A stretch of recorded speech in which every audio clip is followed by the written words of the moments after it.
उदित उदय गिरि मंच पर रघुबर बाल पतंग, बिकसे संत सरोज सब हर से लोचन भृंग। गोस्वामी तुलसीदास जी द्वारा रचित। प्रिय विद्यार्थियों, आज हम आपके सामने लेकर के आए हैं धनुष भंग।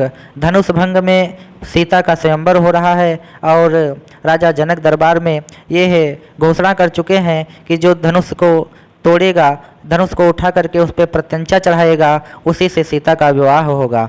संपूर्ण सभा में सभी बड़े बड़े राजा, अभिमानी राजा अपने बल को दिखा करके धनुष को उठाने में असमर्थ हो गए, कोई भी सक्षम नहीं हो पाया। तब उस दरबार में श्री राम का आगमन होता है गुरु विश्वामित्र के साथ में। गुरु विश्वामित्र की आज्ञा लेकर के, सभी ऋषि मुनियों की आज्ञा को लेकर के जैसे ही श्री राम धनुष की तरफ बढ़ते हैं तो तभी का यह वर्णन लिखा गया है।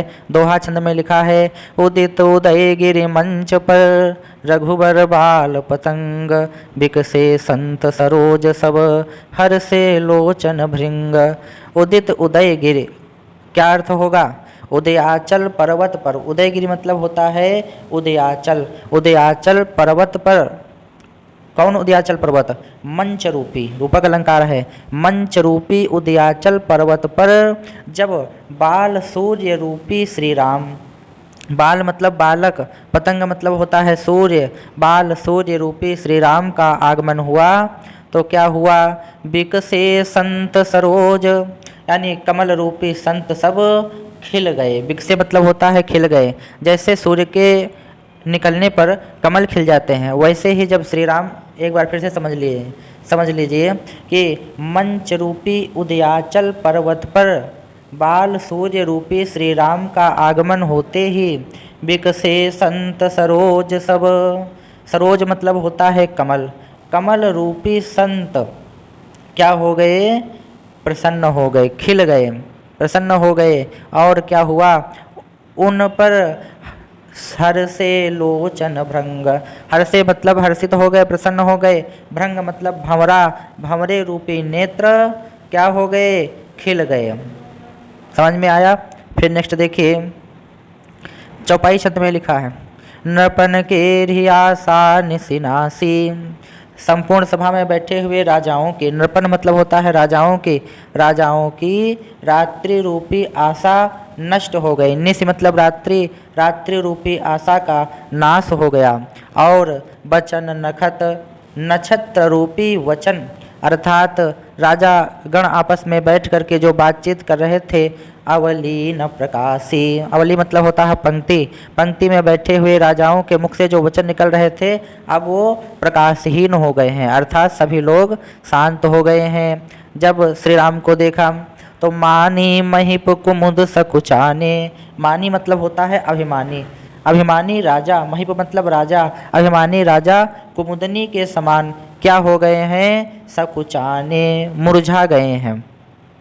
कपटी भूप लोक लुकाने, और जो छली राजा थे, कपटी मतलब छली, भूप मतलब राजा, जो छली राजा थे वो उल्लू की तरह छिप गए हैं, उल्लू की तरह अपने को छिपाने का प्रयास कर रहे हैं। फिर क्या लिखा? भय विशोक कोक मुनि देवा, बरसहि सुमन जना वही सेवा। भय मतलब हो गए हैं, विशोक का मतलब होता है शोक रहित, अर्थात दुख रहित, शोक रहित हो गए हैं। कौन? कोक मुनि देवा। कोक मतलब होता है चकवा, चकवा रूपी जो वहाँ पर मुनिगण बैठे हुए हैं, देवता बैठे हुए हैं, वे विशोक हो गए हैं, शोक रहित हो गए हैं। जैसे चकवा पक्षी सूर्य को देख करके शोक रहित हो जाता है, वैसे ही श्री राम को देख करके सभी ऋषि मुनि क्या हो गए हैं? विशोक हो गए हैं। बरसहि सुमन, बरसहि मतलब बरसात कर रहे हैं, सुमन मतलब पुष्पों की, पुष्प की वर्षा होने लगी।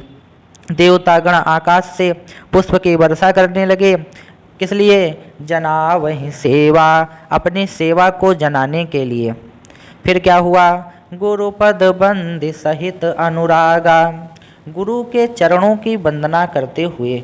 गुरुपद, पद मतलब होता है चरण, गुरु के चरणों की वंदना, बंदी मतलब वंदना करते हुए, अनुरागा मतलब प्रेम, प्रेम के साथ में राम मुनि सन आय सुमांगा। राम ने सभी मुनियों से क्या मांगा? आज्ञा मांगी। आयस मतलब होता है आज्ञा मांगी, धनुष को उठाने की आज्ञा मांगी। सहज ही चले सकल जग स्वामी। सहज मतलब होता है साधारण स्थिति में, सकल मतलब संपूर्ण, संपूर्ण संसार के पिता, संपूर्ण संसार के स्वामी अर्थात श्री कृष्ण भगवान आज्ञा प्राप्त करके आगे बढ़ने लगे। मत्त मंजु, मत्त मतलब मतवाला, और मंजु मतलब होता है सुंदर, और वर मतलब श्रेष्ठ। जैसे मतवाला, सुंदर, श्रेष्ठ। कुंजर मतलब होता है हाथी, हाथी और गामी मतलब चलता है। जैसे सुंदर हाथी मतवाला होकर के श्रेष्ठ चलता है, इसी प्रकार श्री राम धनुष की तरफ बढ़ने लगे। जैसे ही धनुष की तरफ बढ़ने लगे तो चलत राम सब पुर नर नारी। जैसे ही श्री राम भगवान चलत राम, जब चलते हैं, राम चलते हैं, तभी पुर मतलब होता है जनकपुर, जनकपुर की सभी नर और नारियां क्या हो जाती हैं? पुलक पूरी। पुलक मतलब प्रसन्न, प्रसन्नता से पूर्ण हो जाती हैं। और तन भय सुखारी, तन मतलब होता है शरीर, भय मतलब हो जाते हैं, और सुखारी मतलब रोमांचित हो जाते हैं, प्रसन्नचित्त हो जाते हैं सभी नर नारियों के। बंदी पितर सुर सुकृति संहारे। और बंदी पितर, पितर मतलब पूर्वजों की, अपने पूर्वजों की वंदना करती हैं। सुर, सुर मतलब देवताओं की वंदना करती हैं और कहती हैं सुकृत संहारे। सु मतलब सुंदर, कृत मतलब कर्म, हमारे सुंदर कर्म, अपने सुंदर कर्मों को याद करते हुए देवताओं की और अपने पितरों की वंदना करती हैं और कहती हैं जो कुछ पुण्य प्रभाव हमारे, जो कुछ भी हमारे पुण्य का प्रभाव हो तो आप क्या करो? तो शिव धनु मृणाल की नाई। तो श्री राम शिव धनु मतलब होता है शिव शंकर भगवान के धनुष को, मृणाल मतलब होता है कमल की नाल, कमल की नाल की तरह, नाई मतलब तरह, कमल की नाल की तरह तोड़हु राम, अर्थात राम उसको तोड़ डालें। किसको? धनुष को, कमल की नाल की तरह।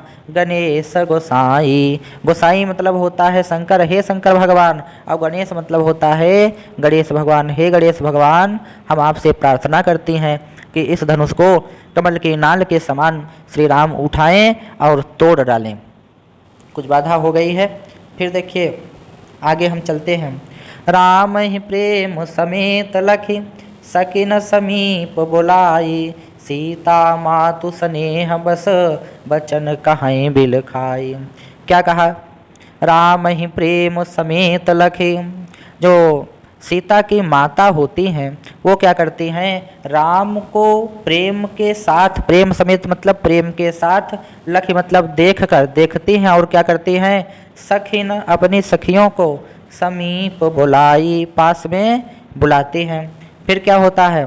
सीता मातु स्नेह बस, सीता की माता प्रेम के वशीभूत होकर के, प्रेम के वशीभूत होकर के बचन कहें, बचन मतलब कहने लगती हैं, वाणी कहने लगती हैं, बिलखाई मतलब परेशान होकर। फिर समझ लीजिए, राम को प्रेम के साथ में देख करके, सखियों को अपने पास बुला करके, माता सीता की माता स्नेह के वशीभूत होकर के, स्नेह मतलब स्नेह यानी प्रेम, प्रेम के वशीभूत होकर के बचन कहीं बिलखाई, बिलखाई मतलब बिलख करके, परेशान होकर के कहने लगती हैं। क्या कहने लगती हैं? चौपाई छंद में लिखा, सखी सब कौतुक देख निहारे, जेऊ कहावत ही तू हमारे, को न बुझाई कहीं गुरु पाही, ए बालक हंस हठ भल नाही। कितनी अच्छी बात कही।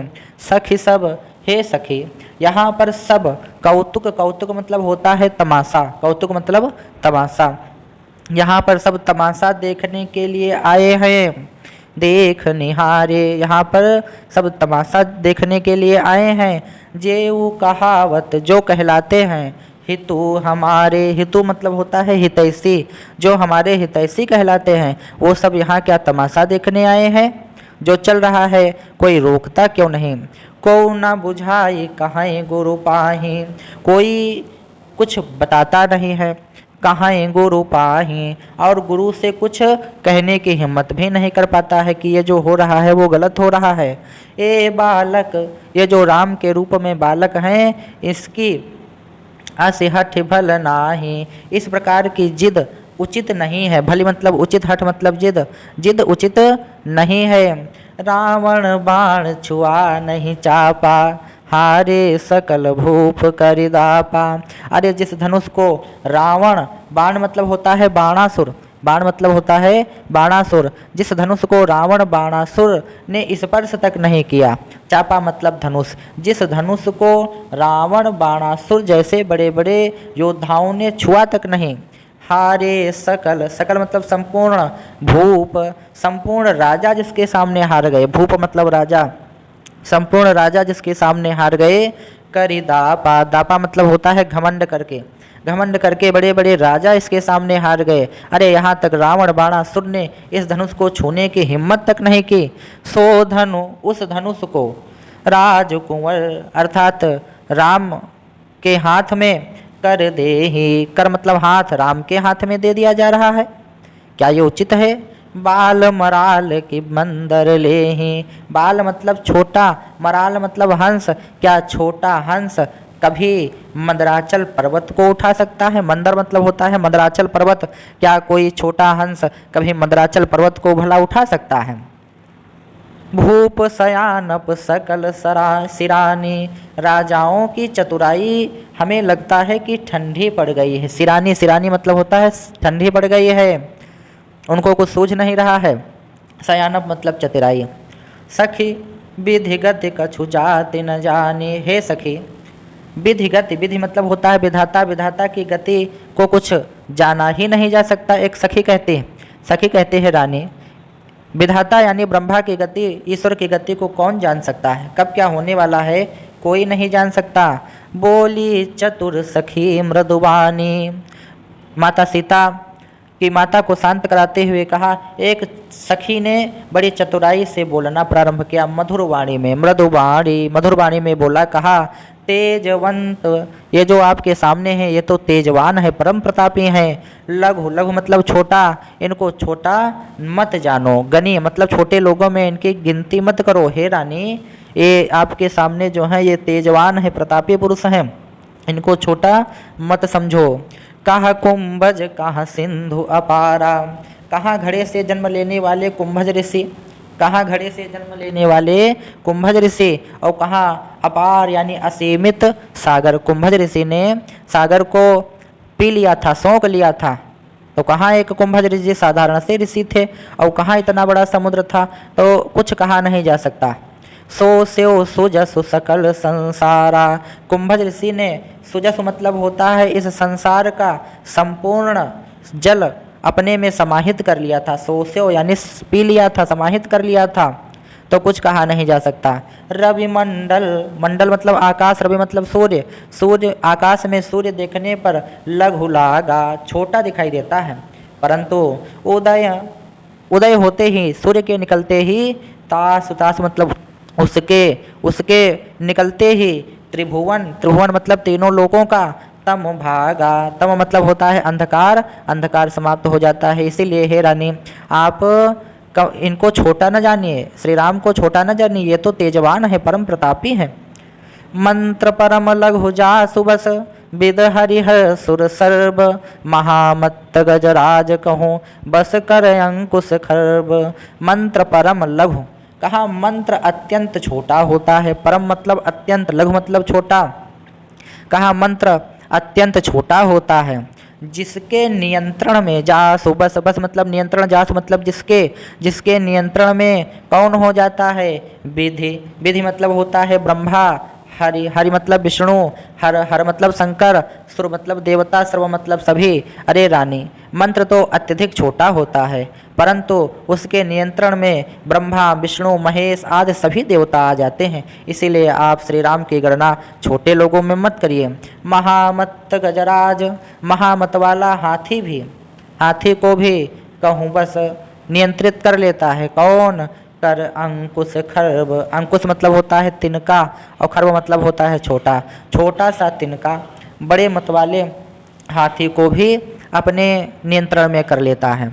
तो देखिए प्यारे विद्यार्थियों, बहुत अधिक आवश्यकता है, आप पेशेंस बनाए रखिए, धैर्य बनाए रखिए। जब आप अंत तक वीडियो देखेंगे तभी आप जान पाओगे, समझ पाओगे। और मैंने आपको बहुत अच्छे से समझाने का प्रयास किया है। 1 से 2 बार आप वीडियो चला करके रख दीजिए, देख लीजिए, आपको सब समझ में आ जाएगा। मिलते हैं आपको नेक्स्ट वीडियो में। ज़्यादा नहीं पढ़ाएंगे, धीरे धीरे हम चलेंगे।